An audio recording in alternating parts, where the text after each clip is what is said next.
Umalingaw-ngaw ang tunog ng motorsiklo nang pumarada ito sa harap ng lumang bodega ng kape. Bumaba si Rosel, suot ang kanyang itim na leather jacket, fitted jeans at itim na boots. Nakatambay sa gilid ng bodega ang tatlong lalaki, mga trabahador sa lupaing pag-aari ng pamilya niya. Napatingin ang mga ito sa kaniya. Isa sa kanila si Alvin, ang pinakamatapang sa grupo. Naglakad ito palapit. Bossing, ang lupit ng motor nyo. Pa-test ride naman minsan oh. Tumaas ang kilay ni Rosel habang tinutupi ang kanyang gloves. Kapag natutunan mong bayaran ng gasolina ng sarili mong motor, mag-uusap tayo. Napakamot sa batok si Alvin. Ay grabe, joke lang ma'am. Chillan tayo. Huwag mo akong i-joke kung gusto mo pang magtrabaho dito bukas. Sagot niya. Saka siya tumalikod at dumiretso sa loob ng bodega. Pagpasok niya sa loob ay sinalubong siya ng matandang katiwala. Rosel, may dumating na namang liham mula sa investors. Gusto raw kayong makausap. Hindi siya sumagot agad. Tinitigan muna niya ang dokumento sa kamarahang tumango. Tell them I'll think about it. Hindi ako pwedeng pumirma agad. Hindi silang nagtanim ng kape dito. Tumango si Manang Delphine at maingat na inilapag ang liham sa ibabaw ng mesa. May isa pa, Rosel. Isa sa mga bagong tauhan sa taniman. Hindi raw pumasok kahapon. Wala ring paalam. Mabilis na napalingon si Rosel sa matanda. Sino? Si Carding. Walang sinabi si Rosel. Tumalikod siya at humakbang palapit sa clipboard na nakasabit sa poste. Kinuha niya ito, saka muling hinarap si Manang Delphine. Pang-ilang beses na niya to? Tanong niya habang tinitignan ang listahan. Pangatlo na, ma'am. Sagot ng matanda. Hindi nagbago ang tono ng boses ni Rosel. 3 beses ng absent, walang pasabi, at inaasahang sa sahod pa rin. Alisin siya sa listahan.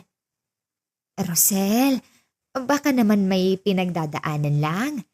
Alam mo naman, hindi ko problema kung ano man ang pinagdadaanan niya.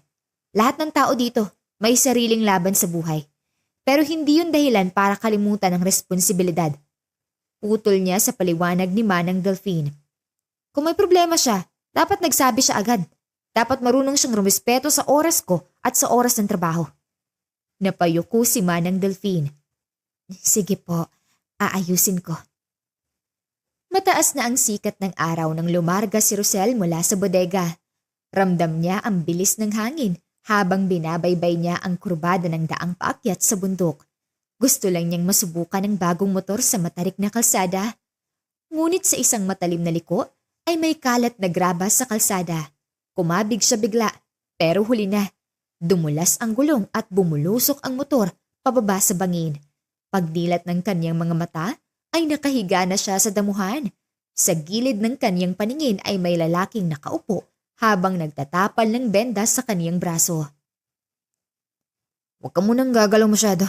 Baka may baling tadyang mo. Sabi ng lalaki. Napatingin si Rosel sa binatang kaharap. Matangos ang ilong nito.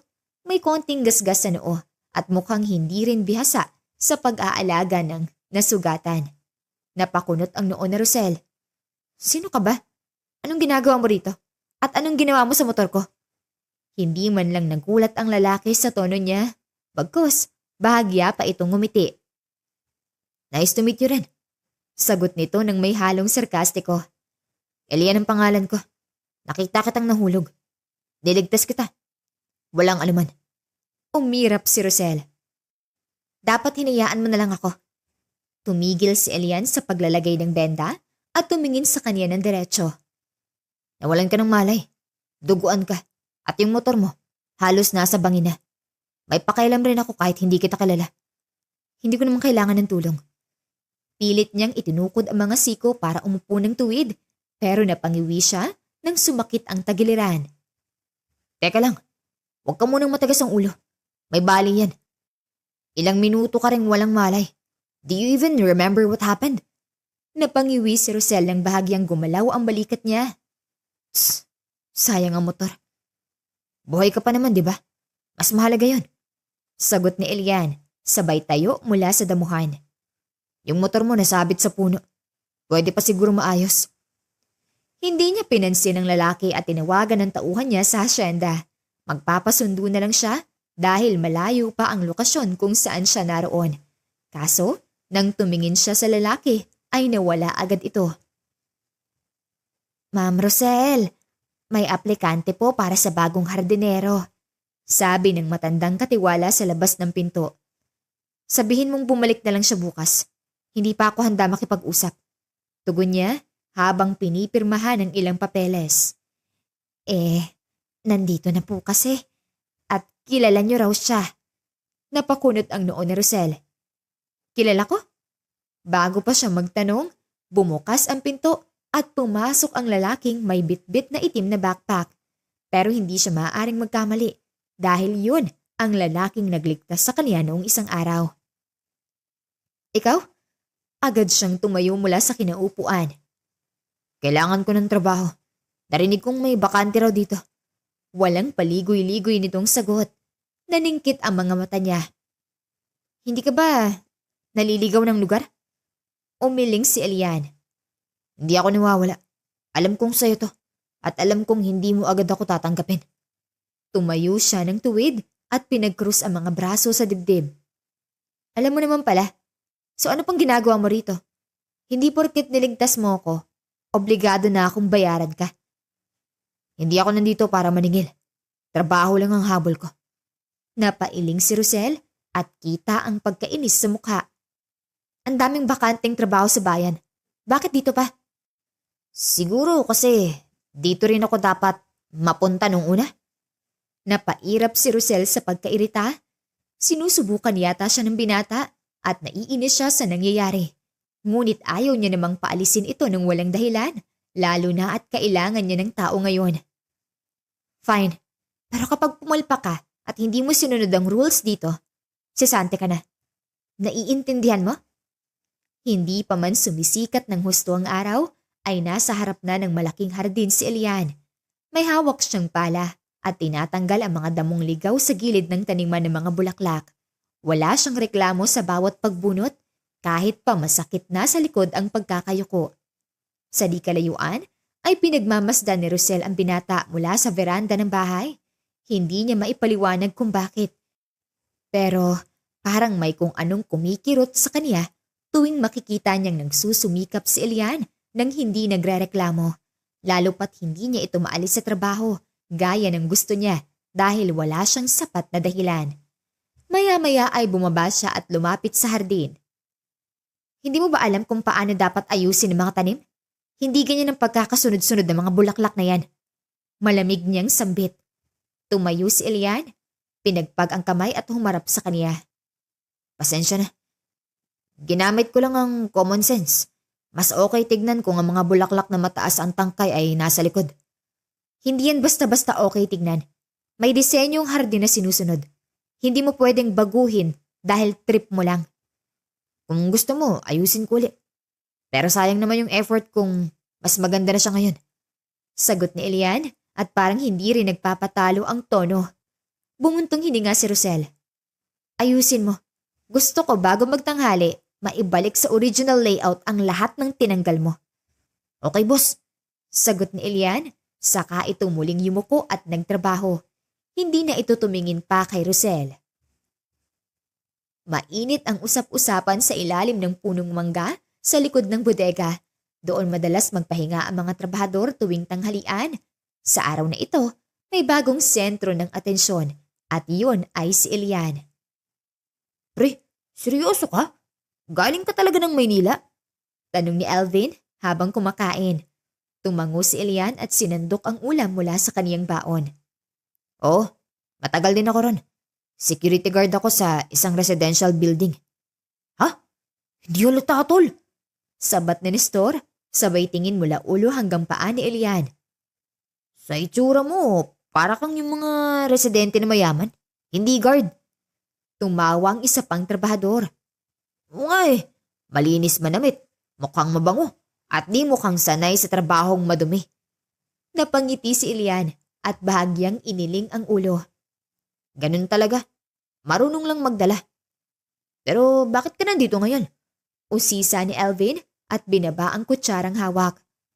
Wala ka bang balak bumalik sa Maynila? Saglit na natahimik si Elian, saka tumingin sa malayo. May kailangan na akong ayusin dito sa Batangas. Pansamantala lang naman to. Hindi na nila kinulit pa ang detalye, pero kahit hindi diretsong sagutin ni Elian ang tanong, mas lalong lumalalim ang interes sa kanya ng mga kasama.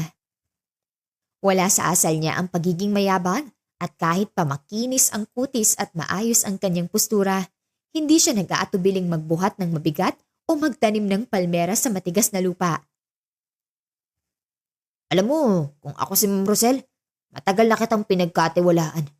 Bulong ni Nestor. Hindi tulad ng mga tinanggap niya dati na lasing, tamad at puro reklamo. Aba, ingat ka sa sinasabi mo. Baka marinig ka nun. Sabat ni Alvin, pero natatawa na. Bumukas ang bintana ng opisina sa ikalawang palapag ng mansyon. Mula sa itaas ng bahay ay tanaw ni Rosel ang grupo at natatanaw rin niya kung paanong sa isang iglap parang naging kampante ang buong tauhan niya sa presensya ni Elian. Galing si Rosel sa bayan para sa isang pagpupulong. Mainit ang ulo niya habang binabaybay ang daan pabalik sa hasyenda. Mabagal ang usad ng motor at ilang minuto lang ay nagsimulang umusok ang makina. Seriously? Not now? Iritadong bulong niya. Sabay park ng motor sa gilid ng kalsada. Pinatay niya ito at sinubukang paandarin muli, pero patay ang makina. Bumuntong hininga siya at hinampas ang manibela. Pinunasan niya ang pawis sa noo at tinignan ng paligid. Walang tao roon at walang signal. Napamura siya sa inis. Kapag hindi pa ito umandar sa loob ng 5 segundo. Pananakot niya sa sarili kahit alam niyang walang mangyayari. At sa ika-6 na segundo ay may lumapit. May problema ka? Tanong ng pamilyar na boses. Parang laging nasa timing dahil si Elian ang lumapit. May dala pa itong basket ng tanim at pawisan dahil galing pa yata sa taniman. Wala. Mabilis niyang sagot, sabay iwas ng tingin. Na-overheat lang. Kaya ko na to. Tumango si Elian pero hindi umalis agad. Lumapit ito at inikot ang tingin sa motor. May dala akong tubig, pangbuhos sa radiator, kung gusto mo. Alok nito. Hindi sumagot si Rosel. Tinignan niya lang si Elian nang buksan nito ang bahagi ng makina. Binuhusan nito ng tubig ang radiator. Sinilip ang lagayan ng langis at inayos ang wiring. Makalipas ang ilang minuto ay pinaandar ni Elian ang motor. Umugong itong muli. Okay na. Pero wag mong paandarin ng mabilis. Baka kailangan ng palitan ng belt. Wika nito. Tinignan lang niya si Elian na ngayon ay may mantsa ng grasa sa kamay at damit. Hindi niya alam kung maiinis ba siya o magigilty sa pagiging maldita sa mga nakaraang araw. Wala naman itong kasalanan sa kanya pero nainis siya bigla. Salamat. Mahina niyang sabi. Para sa kanya, malaking bagay na yun. Hindi siya pala hingi ng tulong at lalong hindi siya sanay magpasalamat. Walang anuman. Next time, dalhin mo yung tools sa motor mo. Mas okay na maging handa. Sige na. Baka lumambot pang loob ko sa'yo. Sarkastikong sagot ni Rosel. Ngumiti si Elian. Ayaw mong subukan? Ayoko. Mabilis niyang sagot. Pero sa halip na umalis, tumigil siya sandali at nag-atubiling bumunot ng maliit na pakete mula sa bag. Isang energy bar. Hindi ako mahilig mamigay. Ni Rosel nang maiabot yon. Pero, pang-replenish mo. Hindi ko gustong maging utang na loob pa to. Saglit na natahimik si Elian, saka nito tinanggap ang energy bar. Salamat. Malakas ang ulan. Kumukulog na rin at kumikidlat. Ang mga ilaw sa hasyenda ay kumukurap. Tila sumusuko sa bagsik ng panahon. Isa-isang nagtago ang mga trabahador sa kani-kanilang barracks. Pero ang mga tanim sa nursery sa likod ng bodega ay nalalanta na. Tinatangay ng hangin at baha. Pinagmamasdan ni Rosel ang unos. Nakakuyom ang mga kamay niya habang nakatanaw sa bintana. Yung mga bagong seedlings. Bulong niya at mabilis na kinuha ang kapote. Pagbukas niya ng pinto, sumalubong agad ang hampas ng ulan. Basa agad ang mukha at buhok niya. Pero hindi siya nagpatinag doon. Tumakbo siya patungo sa nursery para tignan kung paano maisasalba ang mga halaman. Pagdating niya sa likod ng bodega, ay may nauna na pala sa kanya roon. Basang-basa na si Elian at suot lang nito ang isang itim na sando at pantalong ginamitan ng pisi para hindi malaglag habang gumagalaw. Nakaluhod ito sa putik at isa-isang isinusuksok muli ang mga punla sa tray. Tinatakpan ng lumang trapal ang mga masaselan. Elian? Sigaw ni Rosel at halos hindi marinig ang sarili sa lakas ng ulan. Anong ginagawa mo? Lumingon lang ito, saka muling bumalik sa ginagawa. Baka mamatay lahat to kung hindi aayusin ngayon. Sayang. Pwede ka namang maghintay bukas. Pwede naman nating... Ngunit naputol ang sinasabi niya nang isang malakas na hangin ang tumama, sabay bagsak ng sanga ng mangga sa di kalayuan. Mabilis siyang hinatak ni Elian palayo. Rosel! Sigaw nito, sabay yakap at gumulong para ilayo siya sa posibleng tamaan. Napatili siya sa gulat at nang mahimasmasan, nasa braso na siya ni Elian. Pareho silang basa at parehong nilalamig. Are you okay? Tanong ni Elian sa kanya. Tumango lang si Rosel, ngunit imbis na bumangon, ay napatingin siya sa mga mata ni Elian. Mabilis niyang iniwas ang tingin at tumayo. Hindi kita inutusang magpakabayani ka.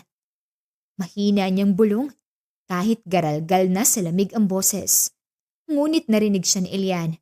Tumayo rin ito at mahinahong nagsalita habang pinupunasan ang pisngi. Wala rin namang bayad ang may malasakit. Hindi na sila nagkibuan pa at tinuloy ang paglagay ng punla sa lagayan nito. Maya-maya pa ay marahang nagsalita si Rosel. Pasensya ka na sa mga unang araw. Hindi ako sanay na may tumutulong sa akin. Tumigil si Elian. Hindi siya ngumiti, pero ang titig niya ay naging malambot. Sige lang, baka masanay ka rin. Bahagyang napangiwi si Rosel. Huwag kang umasa. Hindi ako maasa. Naghihintay lang. Lumipas ang ilang araw matapos ang bagyo. Balik sa normal ang takbo ng hasyenda. Pero hindi na normal ang nararamdaman ni Rosel tuwing dumadaan si Elian sa paligid. Maaga siyang nagpunta sa maliit na opisina sa gilid ng bodega, dala ang kape at ilang papeles. Pagpasok niya ay naroon na ang matandang katiwala. Ma'am Rosel, may bisita po kayo. Galing sa Central Manila Development Group, si Sir Magnus Arcangel. Napakunot ang noo ni Rosel. Investor? Opo, gusto raw makipag-partnership sa bagong processing plant. Bumungad sa hallway ang lalaking nakaitim na coat. Maamo ang ngiti nito, pero mapanuri ang mga mata. Hinawakan nito ang kamay ni Rosel at mariing kinamayan. Miss Rosel, the infamous coffee heiress. A pleasure. Cut the flattery. Anong pakay ninyo rito? Sagot ni Rosel at diretsong tinapunan ng tingin ang kaniyang bisita. Tumawa lang si Magnus. Business of course. Pero kung magandang trato, baka more than business.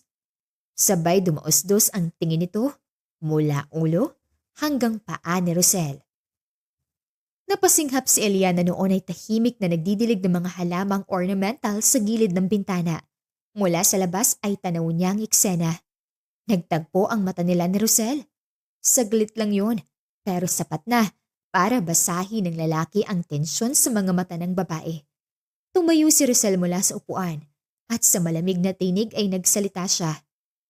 Sir Magnus, pasensya na. Hindi ako interesado sa partnership na may kalakip na paglalandi. Napakamot sa batok ang lalaki. Matapang nga, gaya ng sabi nila. Hindi ako produkto na tinitignan mo lang at bibili kapag nagustuhan. Diretsong sagot ni Rosel. Kung gusto mong pag-usapan ng kape, pwede. Pero kung akong habol mo, sorry ka. Naglakad siya palabas ng opisina at papalapit sa direksyon ni Elian. Bigla niyang inabot ang hawak nitong hose at siya na mismo ang nagdilig ng halaman. Nagulat si Elian, pero hindi na lang umimik. Bakit? Bawal ba ako dito? Tanong ni Rosel, kahit nakatuon ang mata sa mga tanim. Hindi, natutuwa lang ako. Sagot ni Elian. Sa alin? Sa wakas, lumapit ka na ng kusa. Napatingin si Rosel sa binata, pero agad din niyang iniwas ang tingin. Ang kapal na mukha mo.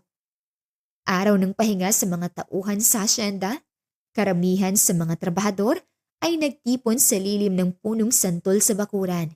Bit-bit ang kanika nilang baon. May mga nagdala ng gitara, may mga naglalaro ng baraha, at ang iba ay abala sa paghahanda ng lutong bahay. Hindi inaasahan ng lahat na lalabas si Rosel mula sa bahay nito. Lumapit ang babae, dalang isang lalagyan ng inihaw na manok. Napahintong ilang manggagawa. Napatingin kay Elian na noon ay nagsasalansan ng mga upuan. Dumiretso si Rosel sa mesa kung saan naghain na ng pagkain si Nestor at Alvin. Ibinaba niya ang dala. Pakiabot na lang nito. Huwag niyo nang itanong. Maikling sambit niya, sabay iwas ng kaniyang tingin. Tumangulang si Nestor, bagamat halatang nabigla sa kilos ng kaniyang amo. Salamat, ma'am. Ang sarap nito ah. Hindi ako nagluto. Binili ko lang sa bayan. Mabilis sa sagot niya. Hindi ako marunong magluto. Tumabi si Elian na parang walang pakialam sa lahat ng mata na nakatingin sa kanila. Ngayon ko lang nakita ang isang tagapagmana ng hasyenda na bumaba sa bayan para bumili ng ulam. Tapos, dinala pa rito. Bakit? Bawal? Irap ni Rosel, sabay tingin sa paligid na para bang may makikitang dahilan para umalis. Hindi naman. Nakakatuwa lang. Umirap si Rosel, ngunit hindi na siya umalis agad. Sa halip, umupo siya sa isang bakanteng monoblock na sadyang nilapit ni Elian para sa kaniya. Ilang sandali pa ay nag-umpisa na ang simpleng salo-salo. May tumugtog ng gitara, nagkantahan ng mga tao, at halos lahat ay masaya. Hindi sanay si Rosel sa ganitong kasual na samahan, pero sa mga sandaling yun, hindi niya rin maitanggi ang gaan sa pakiramdam. Napatingin siya kay Elian na tumatawa sa biro ni Alvin. Wala itong yabang sa katawan at hindi maarte. Hindi niya namalayang bahagyang ngumiti siya. Agad din niyang pinigilan ang sarili. Pinunasan ang gilid ng labi gamit ang panyo kahit wala namang mantsa. Parang may kailangan lang siyang gawin para maibalik sa ayos ang kanyang maskara. Ngunit sa loob-loob niya, ramdam niya ang unti-unting pagguho nito. Ma'am Rosel, tawag ni Alvin at inabot sa kanyang isang baso ng malamig na gulaman. Tikman niyo po. Gawa ni Aling Pasing yan. Yung kapitbahay naming magaling magtimpla. Saglit siyang nag-atubili. Tinignan niya ang baso, saka si Alvin. Kinuha rin niya iyon, pero hindi agad uminom. Mabait pala kayo pag hindi naka-high heels. Biro ni Nestor sabay tawa. Napaubo si Alvin habang tinatapik ang likod ng kasama dahil hindi inasahang magiging ganon kadirekta ang komento. Tanghali na, katatapos lamang ng tanghalian at dahil linggo ay nagpa siyang maglaro ng tagu-taguan ng mga trabahador kasama ang ilan sa mga anak nila.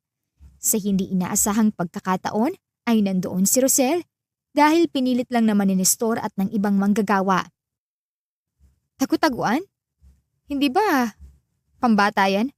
Nakataas ang kilay ni Rosel habang nakatayo sa tabi ni Elian. Baka takot ka lang mataya. Ganting sagot ni Elian na may pilyong ngiti sa labi. Excuse me, ako? Matataya? Sa akin pa lang, talo na kayo. E di sumali ka. Kumindat si Elian, sabay tulak ng kaunti sa siko ni Rosel. Tumigil ka nga dyan, nagpapatawa ka na naman. Nagsimula na ang laro, si Alvin ang taya at nagsipagtakbuhan na ang lahat para magtago. Dahil hindi sanay si Rosel sa ganitong kalokohan, napilitang sumama si Elian sa kanya para hindi siya mapahiya. Dito tayo sa likod ng lumang sako. Madilim doon. Bulong ni Elian at hinila sa braso ni Rosel. Hoy, bitawan mo ako. Hindi mo ko kailangan akayin. Bulong niyang mariin sa binata pero hindi naman siya kumakalas sa pagkakahawak nito. Pagdating sa likod ng bodega, pareho silang napasiksik sa isang makipot na espasyo. Magkaharap sila at magkadikit at halos wala nang makalulusot kahit hangin. Ano ba itong pinasok ko? Iritadong bulong ni Rosel habang nakadikit ang likod sa pader. Shh! Baka marinig tayo. Sabay takip ni Elian sa bibig niya gamit ang isang kamay. Napapikit si Rosel sa gulat. Anong ginagawa ng lalaking to? Bakit ang lakas ng tibok ng puso ko? Tanong niya pa sa kanyang sarili. Nang dumaan si Alvin sa di kalayuan, pareho silang napatigil sa paghinga. Nang makalampas na ito ay doon rin tinanggal ni Elian ang kamay niya. Saka sila sabay na patawa. Okay, aminado ako. Medyo nakakatuwa to. Bulong ni Rosel. Akala ko ba hindi ka mahilig sa mga ganito? Tanong ng binata habang nakatitig sa kanya. Hindi naman ibig sabihin na biglang nadulas si Rosel sa basa at madulas na kahoy sa likod ng bodega. Nahila niya si Elian at sabay silang bumagsak. Siya sa ilalim at si Elian naman ay pumaibabaw sa kanya. Oh my God! Halos pasigaw ni Rosel at namumula ang kanyang mukha. Bumangon ka! Bakit ka nandyan? Hinilang mo ko. Ako pa yung may kasalanan. Sabay tawa ni Elian pero hindi pa rin bumabangon. Tumayo ka na. Baka may makakita sa atin. At sakto namang sumilip si Nestor mula sa gilid ng bodega. Aba! Ma'am Rosel at Elian! Magkabundol na! Sigaw pa nito. Uy, may nangyayaring kakaiba dito. Sigaw naman ng isa pa. Walang nangyayari. Halos sambit ni Rosel habang itinutulak si Elian palayo. Tumayo ka na, Elian! Tumawa lang si Elian at marahang tumayo. Saka inalalayan si Rosel. Uy, bagay kayo! Hiyawan ng mga trabahador. Namumula na si Rosel pero agad siyang nag-ayos ng buhok, nagtaas ng kilay at nagsalita sa tono niyang pamilyar na sa lahat. Tigilan niyo ako. Isa pa kayong magbiro. Babawasan ko ang sweldo niyo. Tumahimik ang lahat pero may isang sumigaw sa likod. Di lalo kang hindi bagay kay Elian. Ang suplado mo. Good, kasi hindi ko naman siya gusto. Balik ni Rosel pero hindi niya napansing sa likod niya ay nakangiti si Elian habang hawak-hawak pa ang panyo na ipinangpunas niya sa mukha ni Rosel kanina. Rosel, wait up! Napapikit si Rosel sa pagkainis at mabilis ang hakbang palabas ng opisina. Isang linggo na siyang sinusundan-sundan ni Magnus at sa bawat araw ay tila hindi ito nawawala ng dahilan para sumulpot sa asyenda. Saan ka na naman pupunta? I thought we could have coffee. Ako nang bahala sa order. Nakangiti si Magnus, sabay tulak sa pinto ng SUV niya. I own a coffee plantation, Magnus. I can make my own damn coffee. Sarkastikong tugon ni Rosel. Inunahan siya ni Magnus at pilit na isinabay ang lakad para magpantay man lang sila. I just thought it would be nice to, connect. Maybe dinner later? Biglang tumigil si Rosel sa paglalakad dahilan upang muntik mabangga si Magnus. Mabilis na hinarap ni Rosel si Magnus at hindi maitago sa kaniyang mukha ang pagkainis. Makinig ka, Magnus. Mariing wika niya. Hindi ko alam kung saang bahagi ng pakikipag-usap natin mo nakuha ang ideya na gusto kitang kausap. Lalo na sa labas ng business hours. But let me make this clear. Wala akong interes makipag-connect sa'yo.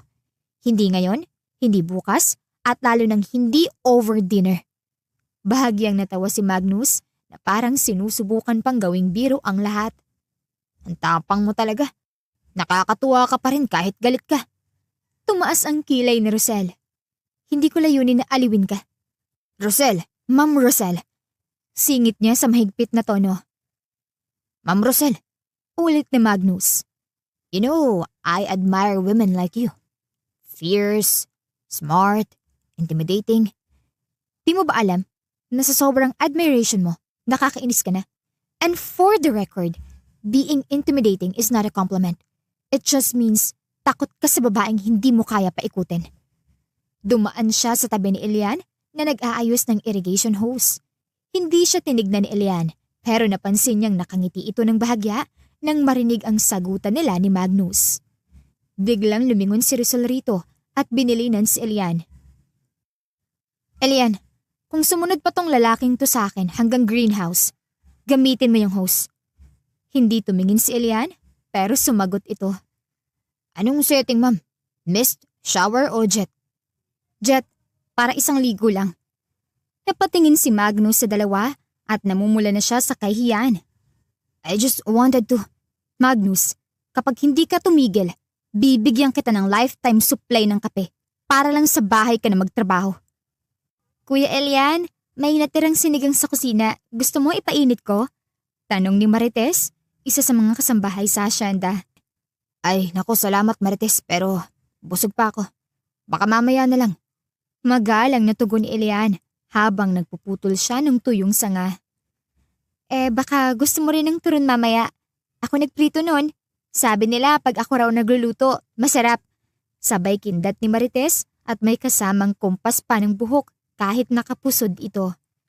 Si Rosel na noon ay nasa veranda at nagbibilang ng mga resibo ay napatigil sa ginagawa. Kitang-kita niyang eksena kung paanong si Marites ay may dalang basahan. Todo effort ang ngiti habang si Elian ay kalmado lang pero hindi man lang umaalis. Napairap si Rosel. Maya-maya pa ay napansin niyang nagtatawanan na ang dalawa. Bahagyang tumango si Elian habang tinuturo ang halaman. Si Marites naman ay tumitig ng matagal sa mukha nito bago tumawa na parang may kasamang kilig. Napapikit si Rosel. Ano ba itong nararamdaman ko? Inis ba to? Galit o gutom? Baka low blood lang. Pero sa sumunod na araw, parang naging full-time fan ni Elian si Marites. Sa tuwing pupunta si Elian sa bodega, ay nandoon si Marites. Sa tanghali nang nasa harap ng lamesa ang lahat, nagkataong sabay silang naroon. Kuya Elian, gusto mo ako nalang magsalin ng tubig? Alok na naman ni Marites. Hawak-hawak ang pitsil. Ako na. Sabat agad ni Rosel at sabay kuha si pitsil. Nagkatinginan ng lahat. Ma'am, ako na po sana. Mahinang sabi ni Marites. Sinabi kong ako na, di ba? Malamig na sagot ni Rosel at mariing isinalin ang tubig sa baso ni Elian at halos umapaw na ito. Nagkatinginan ng mga tao sa paligid pero walang nagsalita. Salamat ma'am, pero okay lang kung si Marites. Kapag sinabi kong ako na. Wala nang diskusyon. Madiing sambit ni Rosel, sabay balik sa pagkakaupo. Pagkatapos ng tanghalian, ay naglakad si Rosel papuntang opisina. Pero ramdam niyang may sumusunod. Ma'am Rosel, tawag ni Elian. Hindi siya lumingon agad. Ano yun? Okay ka lang ba? Huwag mo akong tanungin ng ganyan. Parang ang OA mo naman. Mariing sagot niya, pero hindi niya maalis ang inis sa tono niya. Napansin ko lang, parang naiirita ka sa tuwing nandyan si Marites. Nilingon ito ni Rosel. Ha? Ako? Naiirita kay Marites? Anong akala mo sa akin? Insecure? Hindi ko sinabing ganun. Naguguluhan lang ako. Kasi parang hindi ka mapakali kapag magkausap kami. Nagtaas siya ng kilay. So, sinasabi mong may gusto ako sa'yo. Hindi ko rin sinasabing ganun. Pero kung sakali mang totoo, hindi naman ako magrereklamo. Huwag kang mag-assume. Napalakas ang boses niya. Saka siya napaatras. At saka, ang yabang mo, Elian. Para kang sigurado na ako yung may something. Pwede namang naiinis na ako kasi hindi mo alam kung paano umiwas sa mga babae. So may something ha? Napamulagat si Rosel at natigilan. Wala nga! Ang kulit mo! Tumawa si Elian. Ma'am Rosel, ang sarap mong inisin. Ang cute mo kasi kapag galit. Pag hindi ka tumigil, ipapaputok ko yung hose sa mukha mo. Banta niya at naglakad palayo. Gumising si Rosel para salubungin ang bisita niyang matagal nang hindi nakikita na si Inspector Aldrich Samaniego. Kaklase niya sa kolehiyo na ngayon ay may ranggo na sa PNP. Hindi sila nagkikita ng mahigit 7 taon. Pero nanatili ang ugnayan bilang magkaibigan. Pagdating ni Aldrich ay todo ang ngiti nito habang yakap si Rosel. Rosel! Still the same. Matapang, diretso at mukhang mas lalo ka pang gumanda. Biro ni Aldrich. Tumigil ka nga dyan. Mas mukha ka ng General Aldrich. Magkakape ka ba o gusto mong inspeksyonin agad ang buong asyenda? Sabay tawa ni Rochelle. Naglakad silang dalawa sa veranda. Habang nagkakape ay napatingin si Aldrich sa hardin. Ang ganda ng lugar mo. Well managed. At mukhang masaya ang mga tao. Salamat. May mga bago rin akong tauhan na masipag. At isa doon, ewan ko kung abala o asset. Sagot ni Rosel, sabay inom ng kaniyang kape. Sino? Tanong ni Aldrich. Sakto namang dumaan si Elian na may bitbit na basket ng ani. Pawisan ito, nakangiti habang kinakausap si Marites. Agad na patingin si Aldrich. Kumunot ang noo nito. Rosel, seryosong tono ni Aldrich. Anong pangalan ng lalaking yan? Napakunot ang noo ni Rosel. Si Elian, isa sa mga hardinero ko. Bakit? Tumayo si Aldrich bigla. Pakitawag siya. Ngayon din. Hindi pa man siya nakakatayo ay lumapit na si Elian. Ma'am, may kailangan po ba kayo? Huwag mong sabihin. Ikaw si Elijah Moreno. Tanong ni Aldrich nang diretso rito. Nanlaki ang mata ni Rosel. Wait, Elijah? Sinong Elijah? Hindi agad sumagot si Elian. Tumikim siya, saka dahan-dahang tumingin kay Rosel. Hindi ko nakalang. Dito tayo magkikita. Ani Aldrich at unti-unti niyang inilabas ang ID at badge. Elian, or rather, Elijah Moreno. May warrant ka sa Maynila. Primary suspect sa kasong robbery homicide sa Quezon City. A police officer died that night.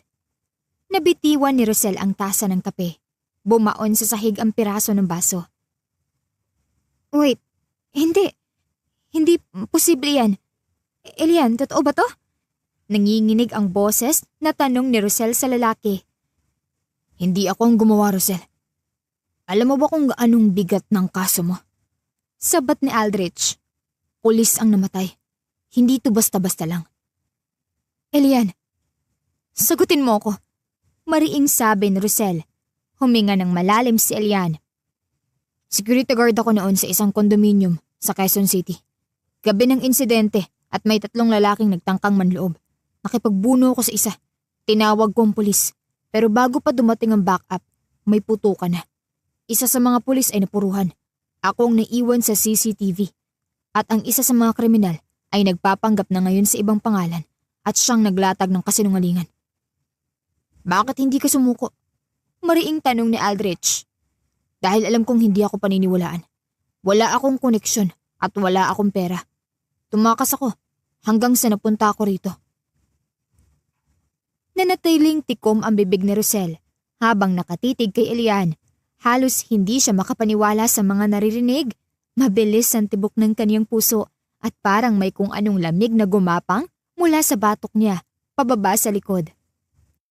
Rosel, mahinang tawag ni Elian at inabot ang kamay para hawakan sana siya.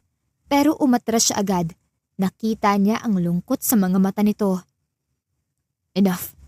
Singit ni Aldrich, sabay kinuha ang dalamposas. Elijah Moreno, inaaresto kita sa kasong robbery homicide. May karapatan kang manahimik. Aldrich, sandali. Tigil ni Rosel habang nanginginig ang kaniyang boses. Bigyan mo ako ng oras. Kailangan malaman kong buong katotohanan. Kung kailangan kong hukayin ang lahat ng dokumento, gagawin ko. Pero hindi ko hayaan na akusahan siya ng walang laban. Tumingin si Aldrich sa kaibigan ng seryoso. Rosel, ayokong masangkot ka dito. Pero kung gusto mong hanapin ang katotohanan, alam mo kung saan ako mahanap. Pero pansamantala, kailangan dalhin siya. Nilagay ni Elian ang kamay sa harap at hinayaang posasan siya. Bago siya dinala ay tumingin muna siya kay Rosel at ngumiti rito ng may lungkot. Ang galing talaga, ano? Kunwari simpleng hardinero lang, yun pala kriminal. Abay, buti na lang pala at hindi ko siya pinapasok sa bahay nung isang araw. Baka ako pang nanakawan. Alam mo mabait, baka acting lang. Ay nako, buti na lang nadakip agad. Isa-isang lumalagos sa pandinig niya ang maiingay na bulungan ng mga tauhan. Hindi man siya ang paksa, ramdam niya ang bigat ng bawat salitang itinapon kay Elian. Ang lalaking ilang linggo lang ang nakaraan ay tinawanan nila, tinulungan nila at naging bahagi ng araw-araw nilang buhay. Napatigil siya sa gitna ng daan at mariing nakapikit, saka dahan-dahang huminga ng malalim. Pagpasok niya sa opisina, mabilis niyang binuksan ang laptop, tinabihan ng mga dokumento at nagdial ng tawag. Attorney Isidro, this is Rosel. I need your help. I want to request case documents for Elijah Moreno alias Elian. I want to see every record, every footage, every testimony. Rosel, Teka lang, bakit ka makikialam sa kasong ganyan? Nag-aalalang sagot ng abogado. Because I believe he's innocent and no one else is willing to fight for him. Lumuwas siya patungong Maynila, mula opisina ng pulisya, korte, hanggang barangay sa dati nitong tinitirhang compound. Isa-isang pinuntahan ni Rosel ang mga taong may kaugnayan sa kaso. Hindi siya sanay sa ganitong gulo, pero habang lalong lumalalim ang pinapasok niyang investigasyon, mas lalo siyang naniniwalang may butas sa kwento. Lumapit si Rosel sa maliit na presinto sa Quezon City. Sinamahan siya ng isang pulis hanggang sa likurang bahagi ng kulungan. Huminto siya sa tapat ng selda kung saan naroon si Elian. Nakaupo ito sa sulok, nakayuko at tila walang balak gumalaw. Magulo ang buhok nito at halatang ilang araw nang hindi maayos ang pahinga. Elian, tawag ni Rosel. Gusto ko lang malaman mo. Nagpunta na ako sa dati mong tinitirhan. Kinausap ko yung barangay tanod, pati yung dati mong kasamahan sa security agency. Lahat ng sinabi mo, may basehan. Yung taong itinuro mong tunay na salarin, may record na pala. Falsification, fraud, puro binura gamit lahat ng koneksyon niya. Gagawin ko ang lahat. Dagdag ni Rosel lang mas madiin. Baka makalabas ka, Rosel. Mahinang putol ni Elian. Hindi ito tumingin sa kanya. Umuwi ka na. Napatigil si Rosel. Kumunot ang noo niya. Ano? Tigilan mo na to. Hindi mo to obligasyon. Huwag mo nang sayangin ang oras mo sa taong hindi mo naman lubos na kalala. Huminga ng malalim si Rosel at nilapit pa ang sarili sa rehas. Hindi mo ako pwedeng utusan na tumigil, Elian. Hindi kita inuutusan. Pero diba, sabi mo dati, ayaw mo sa gulo. Eto na yun, gulo to. Kriminal ang tingin sa akin ng lahat. At pag pinatulan mo pa to, pati ikaw, madadamay. Hindi mo kailangan iligtas ang taong sinukunan ng lahat. Hindi ako tulad ng iba. Mariin niyang sagot. Tinitigan niya ang gilid ng mukha ni Elian at hinahanap ang dating tapang sa mga mata nito. At kung akala mo titigil ako dahil lang sinabi mo, hindi mo talaga ako kilala. Dahan-dahang tumayo si Elian, ngunit nanatiling nakatalikod. Salamat sa ginagawa mo, pero ayoko madamay ka pa. Nadamay na ako mula pa nung una kitang ipinaglaban, at kung mauulit man yun, pipiliin ko pa rin. Masisirang pangalan mo. Mahina pero malinaw na sabi ni Elian. Kapag kumalat to, pati negosyo mo, pati pamilya mo, maapektuhan. Sulit ba ako sa lahat ng yun? Hindi kita ipinaglalaban dahil sa halaga mo sa negosyo ko. Ipinaglalaban kita dahil alam kong totoo ka. Hindi mo kailangan maging perpekto para maging karapat-dapat. Hanggat wala pang hatol, para sa akin inosente ka. Isang linggo matapos makalabas ng kulungan si Elian dahil sa pansamantalang piyansa na nilakad ni Rosel sa tulong ng abogado. Nagulat ang buong angkan Rosel nang marinig ang balitang ikakasal na si Isabel, ang stepsister ni Rosel sa fiancé nitong si Greg Salcedo. Tahimik lang si Rosel habang kinakausap ng kanyang madrasta ang mga bisita sa veranda. May mga kaibigan galing sa Maynila, ilang opisyal ng lokal na pamahalaan at pati na rin si Greg suot ang mamahaling polo. Mukhang kagalang-galang at kampante. Ate Rosel, bati ni Isabel habang nakangisi. Nagulat ka no? Hindi mo inakala na engaged na kami ni Greg. Ikaw kasi, masyadong busy sa mga trabahador mo. Hindi naman ako nagulat. Malamig na sagot ni Rosel. Pero gusto ko lang malaman mo. Kailangan nating mag-usap. Sa pribado. Ngayon na ba? Baka masirang mood ng engagement dinner namin. Sarkastikong sagot ni Isabel. O baka insecure ka lang kasi ikaw, wala pa ring lalaking gustong pakasalan ka. Tinitigan lang ito ni Rosel.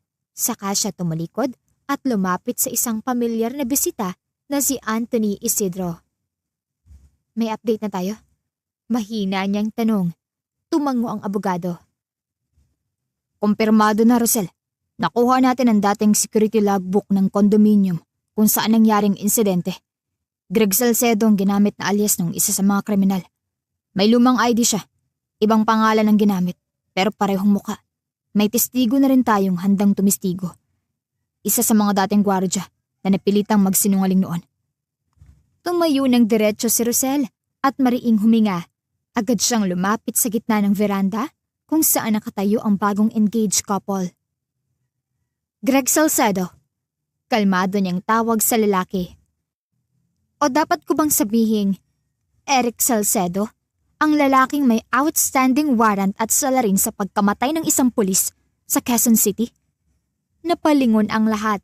Nahulog ang tinidor ng isa sa mga bisita. Si Isabel ay biglang napatayo. Excuse me?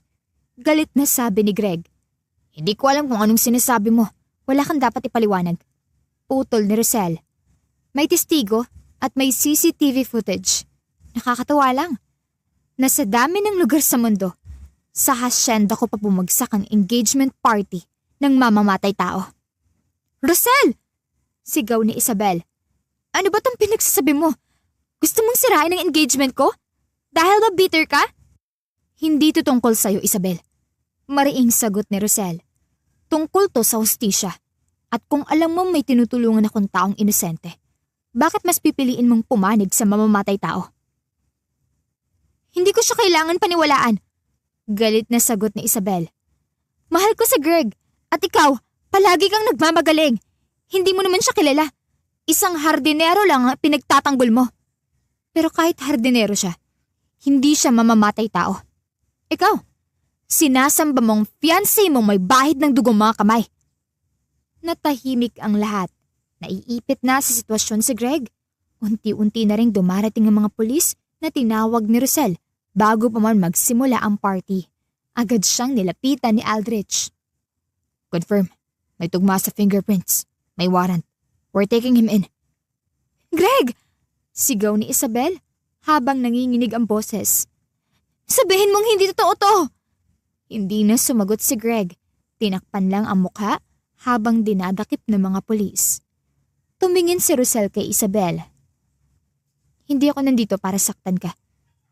Pero kung pipiliin mong ipikit ang mga mata sa katotohanan, ikaw na mismo ang sisira sa sarili mong buhay. Tumulo ang luha ni Isabel pero hindi ito umiimik. Tumalikod si Rosel at nilapitan si Elian na naroon lang sa likod at tahimik lang na pinapanood ang lahat ng nangyayari. Ngayon mo na ba ako lalayuan ulit? Tanong ni Rosel at bahagyang nakangiti. Dapat yata akong magtanong yan sa'yo. Buong pamilya mo ata na istorbo ko na. Hindi mo sila inistorbo. Niligtas mo pa nga sila sa sarili nilang delusyon. Sagot ni Rosel. And besides, I never walk away from the people I believe in. Sa gilid ng lumang bodega ay inayos ni Elian ang zipper ng bag na bitbit niya. Isa lang itong maliit na duffel bag na ang tanging pag-aari niyang hindi nawala sa kabila ng lahat ng nangyari. Naglakad na siya paalis, ngunit bago pa siya makalampas sa gate ng asyenda, biglang humarang si Rosel sa daan. Saan ka pupunta? Tanong ni Rosel at hindi man lang kumurap. Uuwi na ako. Sagot ni Elian. Tapos na ang gulo. Malaya na ako. At hindi ko na dapat ginugulo ang mundo mo. Gulo bang tingin mo sa sarili mo? Mariing tanong ni Rosel. Kasi kung yan ang iniisip mo, mas magiging magulo ang mangyayari kapag umalis ka. Hindi kita pinaglalaban para lang mawala ka rin pagkatapos ng lahat. Rosel, salamat sa lahat ng ginawa mo.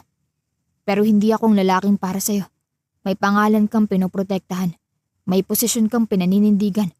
Ako, isang taong tumakbo para mabuhay. Hindi kita kayang pantayan. Hindi mo ako kailangan pantayan. Hindi rin kita pinipilit maging kahit sino. Hindi mo ako kailangan. Pero gusto kita. Hindi agad sumagot si Elian.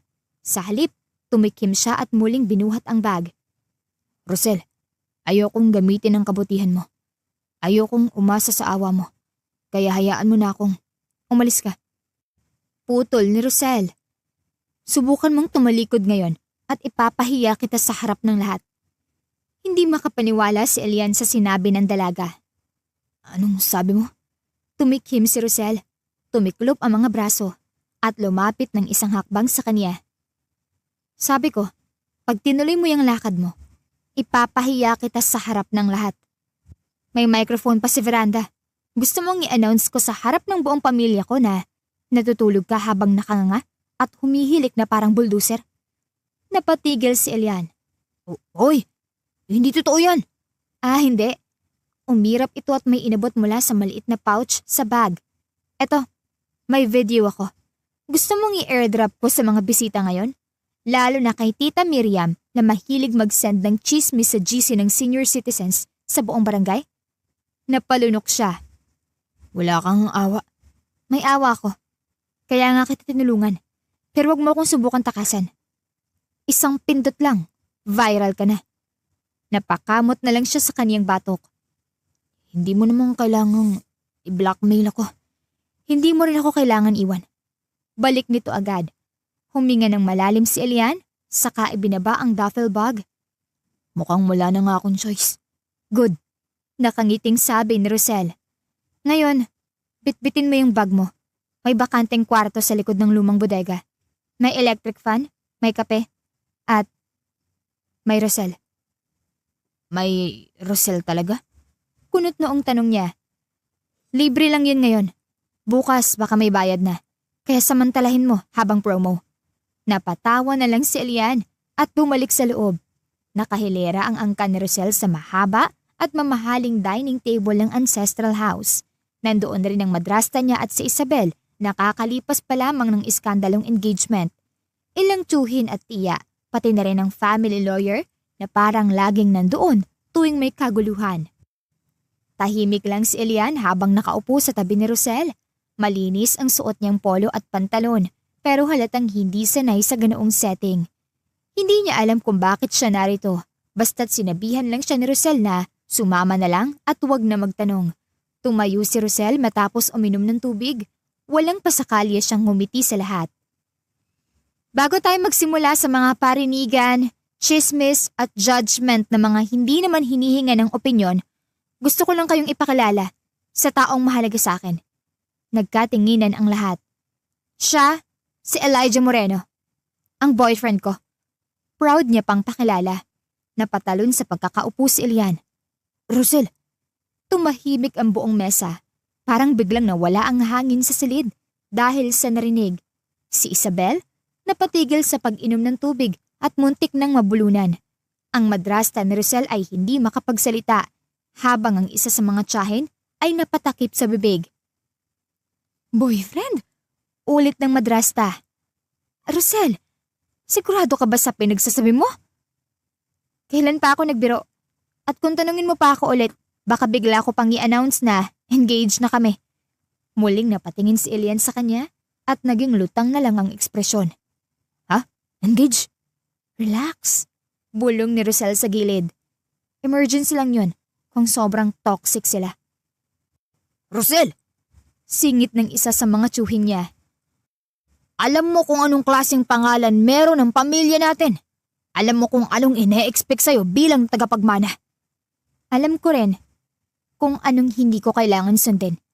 At kung mas iniintindi niyong pangalan ng angkang to kaysa sa kung sino talagang nagpapasaya sa akin, then clearly, hindi niyo ako kilala. Security guard lang siya at hardinero pa rito. Hindi mo ba nakikita ang layo ng agwat ninyo? Buliyaw ni Isabel. Tinignan lang niya ang babae. Mas gusto ko pang magmahal ng hardinero kaysa sa mamamatay taong fiancé. Napayuko si Isabel at hindi na nakasagot. Alam niyo ba kung anong pinakaastig sa lalaking to? Sabay tingin kay Elian na ngayon ay mukhang mas namumutla na. Hindi niya ako niligawan. Hindi siya nagyabang. Hindi siya nagtry magpa-impress. Pero sa bawat araw na nandito siya, ipinakita niya kung paano maging totoo sa nakapaligid niya at kung paano maging matatag at kung paano maging karapat-dapat para respetuhin. Tumayo ang matandang tiyahin habang nakataas ang kilay. At yun na ba ang standard mo ngayon, Rosel? Mas mataas pa. Kaya kung may problema kayo sa boyfriend ko, may problema kayo sa akin.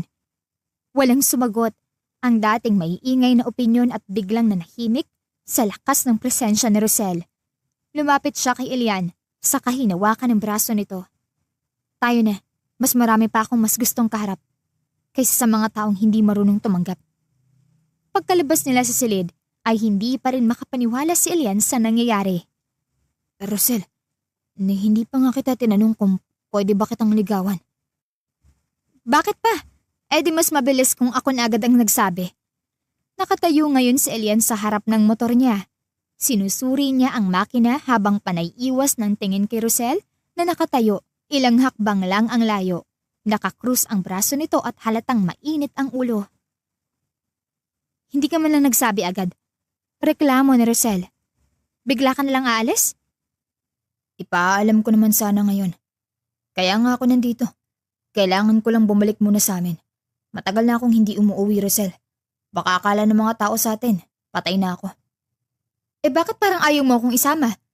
Buweltang tanong ni Rosel at tinaasan pa siya ng kilay. Napakamot na lang sa kaniyang batok. Hindi sa ganun. Pero hindi ka kasi sanay sa lugar namin. Matarik, maalikabok, walang signal, baka hindi mo magustuhan. Hindi naman ako pupunta doon para sa ganyan. Pupunta ako kasi gusto kong makilala yung mga magiging manugang ko. Sabay tingin ni Rosel sa kanya ng derechahan para bang sinadya niyang ipalunok ang salitang yun. Rosel, teka, manugang agad? Hindi pa nga kita nililigawan. Hindi mo na kailangan. Ako na nga yung nagyaya, di ba? Tuloy-tuloy nitong wika.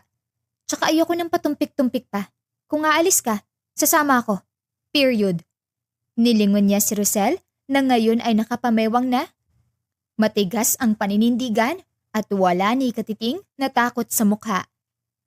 Rosel, mahinang sabi niya habang pinupunasan na ang grasa sa kamay gamit ang panyo. Wala ka talagang balak umatras, no? Hindi, sagot ni Rosel ng matigas. Wala akong balak umatras sa'yo. Kung balak mong tumakbo, siguraduhin mong mas mabilis ka sa akin. Sa maliit na kubo ng pamilya ni Elian sa probinsya, nagkakagulo ang mga manang at kapitbahay. Nang makita si Rosel na naka-jeans at rubber shoes, bitbit ang isang bayong na siya mismo ang nagyayang punuin sa palengke. Hindi na napigilan ng ina ni Elian ang kiligin at magulat. Aba anak, sino tong kasama mo? Tanong ng ginang habang pinupunasan ang kamay sa duster na suot. Inay, si Rosel. Pakilala ni Elian at medyo naiilang. Kaibigan ko. Kaibigan daw oh? Sabat agad ni Rosel, sabay hawak sa braso ni Elian at ngumiti ng malapad. Ako po si Rosel at ako na po yung magiging asawa ng anak niyo. Nanghina ang tuhod ni Elian. Rosel, natawa ng malakas ang ina niya. Ay nako anak, ikaw pa lang ang unang babaeng pinakilala sa akin ng anak ko. Ngayon lang siya nag-uwi ng kahit sinong babae. Tapos asawa agad. Ang swerte ko naman. Gusto ko lang pong ipaalam sa inyo agad para wala nang ligawan-ligawan. Ako na po yun. Rosel, bulong ni Elian. Pwede bang dahan-dahan naman? Anong dahan-dahan? Sigurado na ako. Sagot ni Rosel, mas lalo pang humigpit ang hawak sa braso niya. Aba, sigurado na nga tong babaeng to. Sabat ulit ng kanyang ina. At mukha namang seryoso ka, iha. Mabait yang anak ko. Pahiyain lang talaga. Pero kung mahal mo siya at hindi ka natatakot sa kahirapan namin, mas lalo kang welcome dito. Wala pang problema sa akin kahit tabing bukid ang bahay niyo. Mas okay nga po, walang maingay. Sagot nito at inaabot sa ina ni Elian ang pasalubong na kape. Rosel, pwede ba tayong mag-usap sa labas? Tanong ni Elian nang makapasok na sila. Lumabas silang dalawa at sa gilid ng taniman ay huminto si Elian. Bakit para kang laging nauuna sa lahat ng plano? Dahil kung hihintayin pa kitang umamin o gumawa ng hakbang, baka abutin tayo ng Pasko. Sagot ng dalaga. Rosel, seryoso ko. Hindi ko alam kung tama to. Mayaman ka. May pangalan ka. Tapos ako. Ganito lang. Baka sa dulo pagsisihan mo lang. Tinignan siya ni Rosel, saka ngumiti. Kapag ako nagsisi, ako na ang may kasalanan. Hindi mo yun dapat problemahin. Wala akong pakialam kung anong trabaho mo, kung magkano lang ang laman ng wallet mo, o kung saan tayo titira. Ang gusto ko lang, yung alam kong may taong hindi ako iiwan, kahit walang kuryente o wifi. Pero, wala nang pero-pero. Mahal kita. At kung ako lang, bukas, papakasalan na kita. Hindi nakasagot si Elian. Tinitigan lang niya si Rosel na ngayon ay mukhang mas determinado pa sa sinumang nakilala niya. Ngayon, sabay ngiti ni Rosel. Kung hindi mo pa rin kayang sagutin, okay lang. Pero tandaan mo na kapag nag-back out ka, sasabihin ko sa nanay mo na tinanggihan mo ako. Malamang, ikaw ang papaalis sa bahay. Natawa na lang si Elian, sabay na papailing. Sa ilalim ng bubong ng greenhouse ng hasyenda, ay nag-aayos ng sprinkler system si Elian. Suot niya ang bagong uniform ng mga manggagawa, pero hindi siya sanay na pagmasdan sa ganung ayos dahil sa bawat pagdaan ng katulong o trabahador, may sulyap at bulungan pagkatapos. Ang linis niyang tignan, no? Bulong ni Marites habang pinupunasan ng paso ng orchids. Parang hindi nagtatrabaho.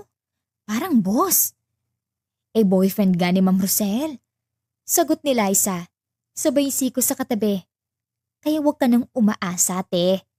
Hindi naman ako umaasa. Nagmamagandang loob lang ako. Tsaka, baka di naman sila ganun kaseryoso. Biglang dumating si Rosel. Tumigil siya sa tapat ng dalawang katulong. Nakatingin lang siya kay Marites na agad na payuko at kunwaring abala sa mga halaman. Elian, tawag ni Rosel. Tapos ka na ba dyan? Halos tapos na. Ilang ikot na lang ng hose tapos aayusin ko pa yung timer. Sagot ni Elian habang nakayuko. Tumango lang si Rosel at tumingin ulit kay Marites. Marites, okay na yung orchid. Huwag mo na masyadong hawakan. Baka masakal. Po? Opo. Pasensya na po, ma'am. Sagot ng katulong at biglang tumalikod. Lumapit si Rosel kay Elian. Ang daming tumitingin sa'yo dito. Gusto mo bang bigyan ko ng memo yung mga nakatitig ng matagal sa'yo? Napatawa si Elian at umiling habang inaayos ang hose. Grabe ka talaga, Rosel. Baka mamaya, ikaw pang masumbong sa HR. Wala akong pakialam. Mataray na sagot ni Rosel. Sabay pinag-cruise ang mga braso. Wala namang ibang HR dito, kundi ako rin. Hindi mo naman kailangan pagsilosan yung mga yon. Nagtatrabaho lang naman sila, tsaka trabaho lang din tong ginagawa mo. Pero tignan mo, ang pogi mo habang pawisan. Sabay nguso ni Rosel. Kaya nga naiintindihan ko sila. Pero hindi ibig sabihin, papayagan ko. Pinunasan ni Elias ang pawis sa noo gamit ang braso. Hindi ko naman kasalanan kung may tumitingin. Hindi naman ako nagpakyut. Baka kailangan mo na ng sign sa leeg. May girlfriend na ako at delikado siya. Delikado agad? Natatawa nitong tugon. Hindi ba pwedeng protective lang? Protective? Hindi. Territorial. Lalo na kung ikaw ang usapan. Natawa si Elia ng mahina at tinapik si Rosel sa balikat. Alam mo, minsan naiisip ko, ikaw na lang kaya mag-manage ng buong asyenda. Tapos, ako dito sa likod, nagtatanim ng pechay. Tapos, tanong niya habang nakaambang ngumiti. Tapos, uuwi ka sa akin gabi-gabi. Kakain tayo ng tinapa at sinangag. May anak tayo na naglalaro sa lupa. Napahinto si Rosel. Tinitigan niya si Elian sa kamarahang ngumiti. Pwede naman yun, pero hindi tinapa at dapat bangus at may kape sa umaga. Hindi ako papayag kung walang kape. Sige, bangus na lang. Good. Sabay hawak niya sa bisig ng lalaki. Kaya ayusin mo yung sprinkler system dahil habang inaayos mo yan, inaayos ko na rin ang schedule natin para sa kasal. Ha? Kasal agad? Takang sabi ni Elian. Sabi mo gusto mo ng simpleng buhay, di ba? Di simulan na natin. Wala nang pa-slow burn dito. Mas mahalaga pa ang oras kaysa singsing. Hindi ka talaga nauubusan ng banat. Natatawa nitong sabi. Pero pwede bang umuwi ka na muna? Naiistorbo ko. Baka maipit ko tong timer sa host kakatingin sa'yo. Hindi. Gusto kong bantayan yung worker mo. Baka biglang may lumapit na babaeng nag-aalok ng iced tea tapos may kasama palang love letter. Wala namang ganun. Ewan ko sa'yo. Basta pag may lumapit, sabihan mo agad. Sasampalin ko ng insecticide. Biglang dumaan si Marites at bitbit nito ang bagong timba. Sir Elian, gusto niyo po ba ng tubig? Bago pa makasagot si Elian, ay sumingit na si Rosel. Marites, si Sir Elian po ay may personal assistant na. Ako po yun. Ako lang ang pwedeng mag-alok ng tubig, kape at pagmamahal. Ikaw mag-alok ka ng pataba sa halaman. Opo, ma'am. Sagot ni Marites at umalis agad. Pagkatalikod ni Marites, umikot si Elian at tinignan si Rosel na ngayon ay kunwari may tinitignan sa mga tanim. Gusto mo talaga akong itago sa buong asyenda, no?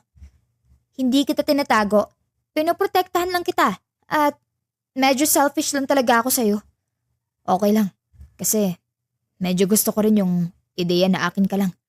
Good, kasi kung hindi mo sinabi yan, babagsakan kita ng paso.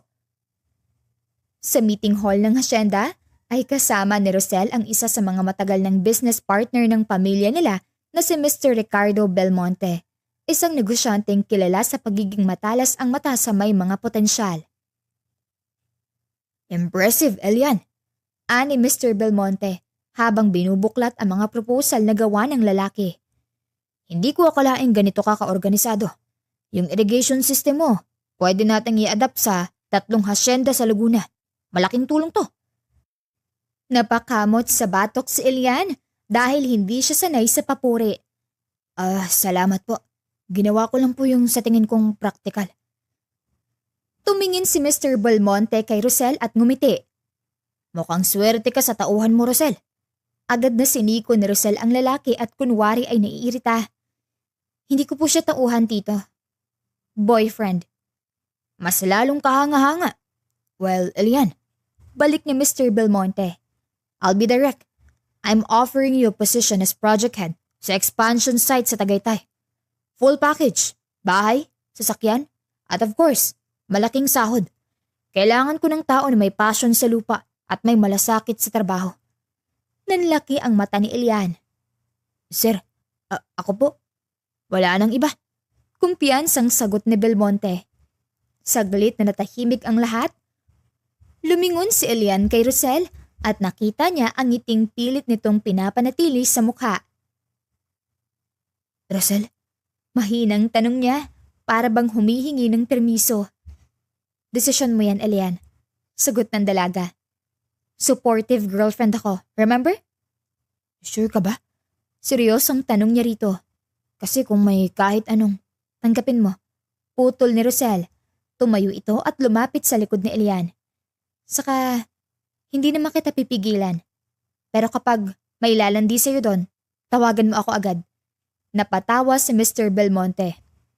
Mukhang kaya mo rin protektahan ang assets mo, Rosel. Pati tao po. Lalo nitong isa. Sagot nito habang pinipisil ang balikat ni Elian. Ibig sabihin, okay lang sa'yo kahit mas maraming babaeng makakakita sa akin araw-araw? Biro pa niya. Okay lang. Basta, sa akin ka pa rin umuwi. Nakangiting sagot ni Rosel. Maagang bumiyahe si Rosel mula Batangas patungong Tagaytay. Hindi na siya nagpaalam pa na pumunta kay Elian. Gusto niya itong sorpresahin. Galing siya sa isang dinner kagabi kasama ang mga kaibigan at ang simpleng tanong na kailan kayo ikakasal ay parang humiwa sa isip niya buong gabi. Hindi niya alam kung bakit siya na-bother.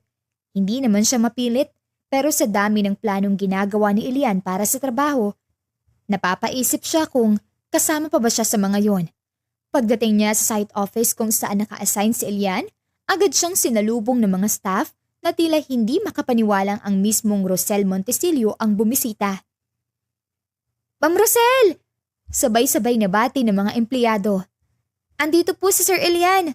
Nasa taas lang po ng site tower. Thanks. Maikling sagot niya at dumiretso ang lakad sa lokasyon. Pag-akyat niya sa tower ay nakita niya si Elian. Naka-long sleeve ito na nakatupi ang manggas. May hawak na papel habang kausap ang ilang engineer. Pawisan ito, seryoso ang tingin at halos hindi agad napansin ang pagdating niya. Elian, tawag niya sa lalaki. Napalingon si Elian, agad na nagliwanag ang mukha. Rosel, anong ginagawa mo rito? Gusto lang kitang makita. Bawal ba? Ngumiti ang binata at agad nilapitan si Rosel at hinawakan sa kamay niya.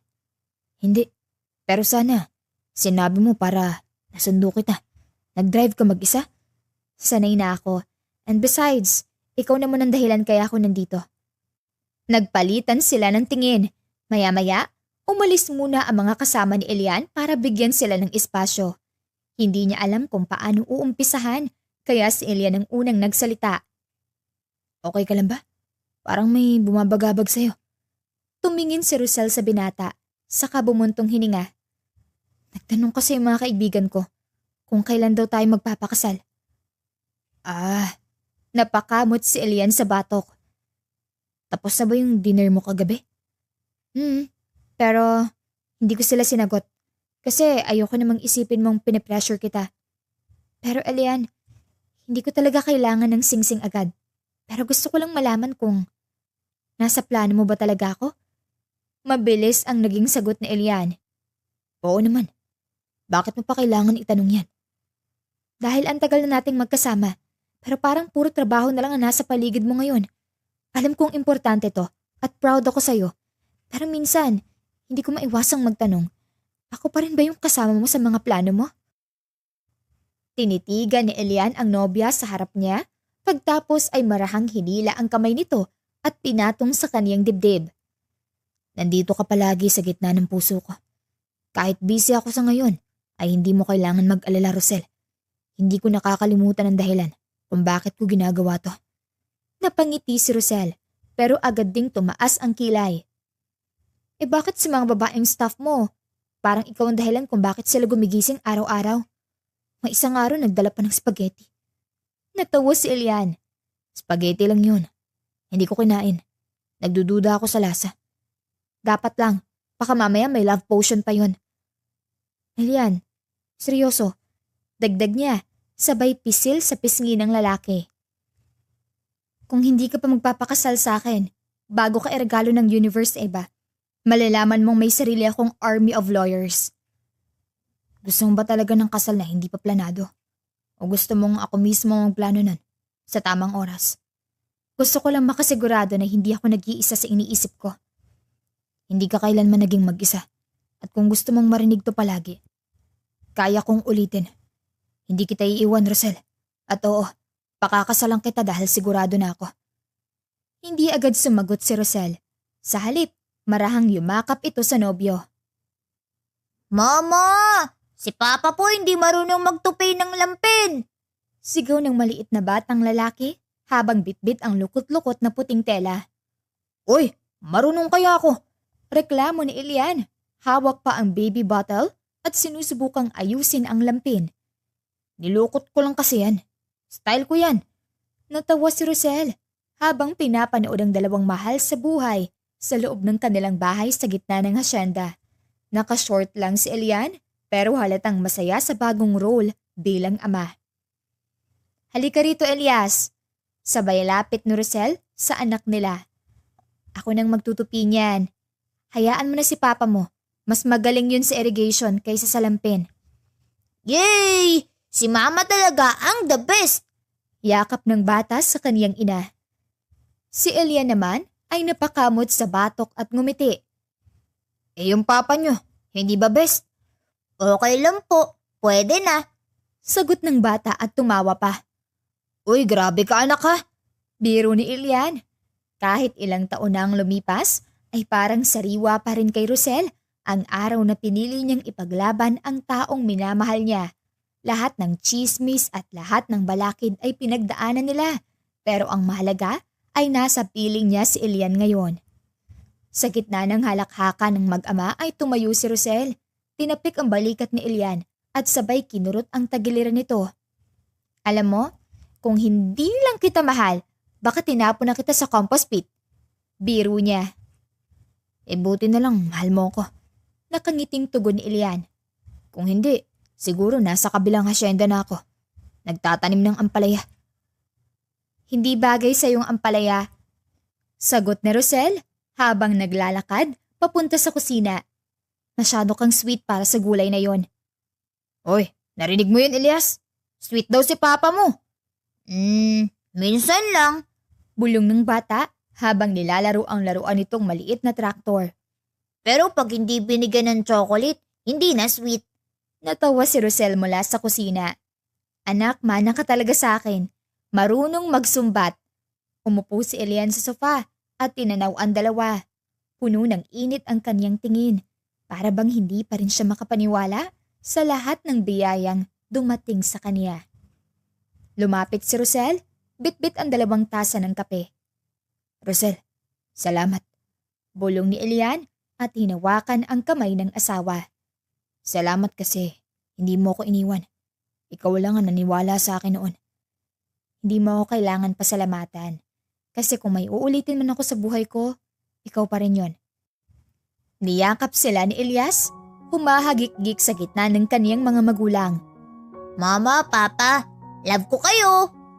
Love ka rin namin anak, sabay nilang sagot. Huwag basta husgahan ng isang tao dahil lang sa chismis o panlabas na anyo nito. At kung alam mong mahal mo, ipaglaban mo. Dahil minsan, ang pinakamasayang ending ay nagsisimula sa hindi inaasahang simula. Wakas, maraming salamat po sa patuloy na pakikinig sa aming kwento. Hanggang sa muli. Umalingaw-ngaw ang tunog ng motorsiklo nang pumarada ito sa harap ng lumang bodega